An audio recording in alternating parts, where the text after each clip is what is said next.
Hello friends, welcome to this channel. तो friends, आज Excel का 40 नंबर क्लास है।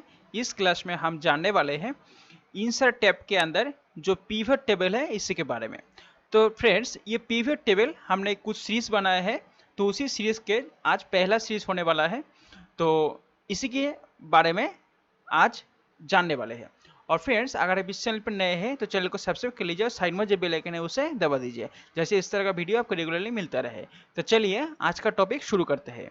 तो देखिए फ्रेंड्स, ये हमने एक डाटा तैयार किया है, इसके ऊपर हम पिवट टेबल को इस्तेमाल करेंगे। तो सोचिए, अगर आप बड़ा डिस्ट्रीब्यूटर है तो आपने डिस्ट्रीब्यूटरशिप लिया है, इसलिए आपको तो दुकानदारों को तो माल सेल करना ही पड़ेगा। दूसरा छोटा छोटा डिस्ट्रीब्यूटर को भी तो आपको सेल करना पड़ेगा। तो उसी सेल के हिसाब से अगर आप किसी भी डाटा तैयार करते हैं तो वो कैसा होता है। तो देखिए, ये जो ऑजिट ट्रेडर्स है, इसने मदरबोर्ड कितना सेल किया है। 2021 में 800 सेल किया है और 2022 में सेल किया है 500। तो इस तरह से हमने जो भी डिस्ट्रीब्यूटर हमने दिया है, डिस्ट्रीब्यूटरशिप को माल दिया है, वो सारे डिस्ट्रीब्यूटरशिप का कितना कितना सेल हुआ है साल के हिसाब से वो डाटा यहाँ पर है, ठीक है ना। तो इसके ऊपर हम पिवट टेबल को लगाएंगे। तो देखिए फ्रेंड्स, किसी भी डाटा को समराइज करने के लिए, छोटी तरह से दिखने के लिए आप पिवट टेबल का इस्तेमाल कर सकते हैं। मतलब बड़ा से बड़ा डाटा को अगर आप छोटा करके देखना चाहते हैं, अलग तरह से देखना चाहते हैं, वो मतलब आपको इजीली इजीली आप किसी भी डाटा को अलग अलग डिपार्टमेंट वाइज देखना चाहते हैं, वो आप इसी पिवट टेबल से देख सकते हैं। तो चलिए वो कैसे करते हैं वो अभी हम जान लेते हैं। तो उसके लिए क्या करना है, आपका जो डाटा है उसके ऊपर किसी भी जगह पर इस तरह सिलेक्ट कीजिए और उसके बाद इंसर्ट के अंदर ये पिवट टेबल के ऑप्शन पर आइए और नीचे देखिए यहाँ पर छोटा एरो है, इस पर लेफ्ट क्लिक कीजिए और पहले वाला जो ऑप्शन है पिवट टेबल, इस पर क्लिक कीजिए। तो देखिए ये ऑटोमेटिकली सिलेक्ट कर लिया है और ये सिलेक्ट का जो ऑप्शन मतलब जो सिलेक्ट का जो आपको चैनल वो दिखाई दे रहा है। और उसके बाद नीचे आइए, नीचे देखिए लिखा है न्यू वर्कशीट, मतलब ये जो पिवट टेबल होने वाला है, अगर आप नया शीट पे लेना चाहते हैं तो उसके लिए यहाँ पर ही आपको सिलेक्ट रहने देना है, ठीक है। अगर आप नहीं चाहते, मतलब इसी शीट पे चाहते हैं, तो उसके लिए एग्जिस्टिंग शीट पर क्लिक कीजिए और उसके बाद लोकेशन पर यहाँ पर क्लिक कीजिए और फिर यहाँ से आप किसी भी कौन सी लोकेशन पर रखना चाहते हैं सिलेक्ट कीजिए। आप यहाँ पर भी रख सकते हैं, जहाँ पर चाहिए इस तरह से सिलेक्ट कीजिए और उसके बाद यहाँ पर ओके कीजिए। तो देखिए ये पिवट टेबल खोल के आया है, ठीक है ना। ये पिवट टेबल है।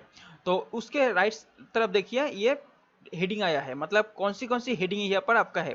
कोई भी आपका डाटा हो उसका हेडिंग, जो हेडिंग आपका होगा ना, वो सारे हेडिंग आपको यहाँ पर एक एक करके दिखाई देगा, ठीक है ना।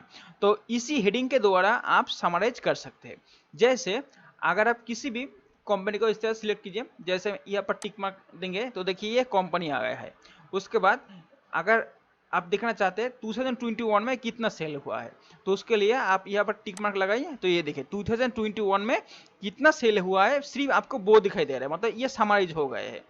लेकिन यहाँ पर जितने भी सारे डाटा है ना, वो सारे डाटा आपको यहाँ पर नहीं शो हो रहा है। सिर्फ आपने जितना चाहते हैं, जितना आप चाहते हैं उतना ही डाटा आपको यहाँ पर दिखाई दे रहा है, क्योंकि आपने यहाँ से अलग तरह से इसे समराइज किया है, ठीक है ना। तो देखिए 2021 में कितना सेल हुआ है और उसका ग्रैंड टोटल भी यहाँ पर शो हो रहा है। तो उसी तरह से अगर आप चाहते हैं 2022 में कितना सेल हुआ है वो देखना, चलिए इसे मैं यहाँ से टिक मार्क हटा देता हूँ और यहाँ पर टिक मार्क दे देता हूँ। ये देखिए 2022 में कितना सेल हुआ है वो आपको यहाँ पर शो हो रहा है। इसी तरह से आप समराइज कीजिए। तो चलिए अगर मैं डिपार्टमेंट वाइज देखूँ तो क्या होता है, इसे मैं नेम ऑफ कंपनी को हटा देता हूँ और डिपार्टमेंट पर क्लिक करता हूँ। ये देखिए डिपार्टमेंट वाइज 2022 में कीबोर्ड कितना सेल हुआ है, ठीक है ना, 2075। इस तरह से मदरबोर्ड कितना हुआ है, 1977, ठीक है। देखिए ये डिपार्टमेंट को वाइज आप समराइज देख सकते हैं। तो उसी तरह से अगर आप चाहते हैं कोई भी समराइज, मतलब आपका जितने भी हेडिंग है ना, उतने सारे हेडिंग को आप अलग अलग तरह से आप इसे देख सकते हैं समराइज करके।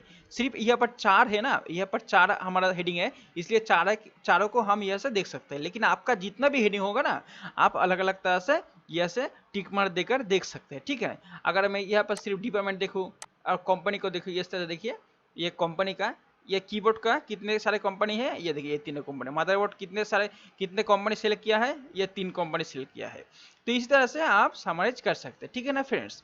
तो आज का सीरीज में हमने यही सिर्फ आपको समझाने की प्रयास किया है कि किस तरह से आप टेबल को इजीली लगा सकते हैं और इसका इस्तेमाल कर सकते हैं, ठीक है ना फ्रेंड्स। तो ये था आज का वीडियो, आशा करता हूँ आप लोग ठीक तरह समझ पाए होंगे। और फ्रेंड्स, अगर आप इस चैनल पर नए हैं तो चैनल को सब्सक्राइब कर लीजिए और साइड में जो बेल आइकन है उसे दबा दीजिए। तो आज के लिए इतना ही, धन्यवाद, शुभ दिन।